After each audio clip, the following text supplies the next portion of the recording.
வரவேண்டும். வணக்கம். வணக்கமோ தனக்கழகி, வணங்குவதாய் அவருக்கும் அழகி உரைப்பார்களே. என்ன சந்தோஷமா தாங்க புள்ளதா சேர்த்தாங்க. என்ன குறை இருக்கு? அம்மா சந்தோஷமா பேசியா? எங்கள் நாடு எது, என்னுடைய நகரம் எது, என்னுடைய நாமதயம் யாது, அப்படி என்ற விளக்கங்கள் உனக்கு தெரியாதம்மா. தெரிந்தாலும் நான் பிறந்த நாடு இருக்கிறது, அதுதான் விளாடபுரிப்பட்டினம். வேகமா பேசாத, புள்ள தொண்டில ஏறி போறான்.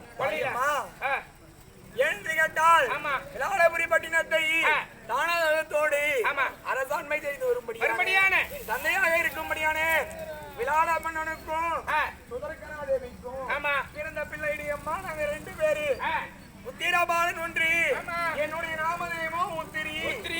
அப்படி என்ற பொழுதிலும் நான் எங்கே வாக்கப்பட்டேன், நான் இருக்கும்படியான பாண்டவர்களே 5வரிலே நடுப்பிறந்தவனாக இருக்கும்படியான ஆனால் அழகனாகப்பட்டவர் இருக்கிறாரே, அவரின் புதல்வனாக திகழும்படியான அபிமன்யுவை மாலையிட்டு நான் இன்று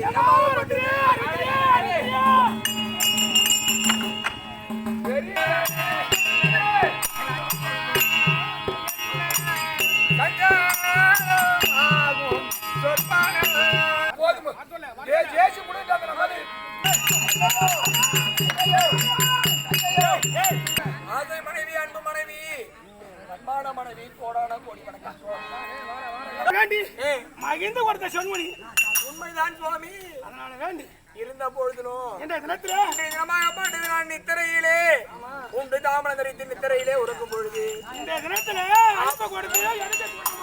அப்படி என்று சொல்லுங்க சுவாமி. அப்படி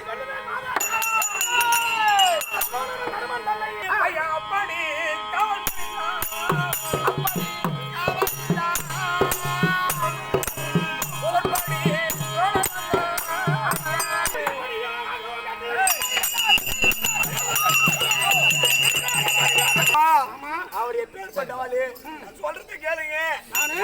சொற்பனெல்லாம் கண்டு வச்சிருக்கிறேன் சாமி. சொற்பனத்துல நீங்க போக வேணாங்க.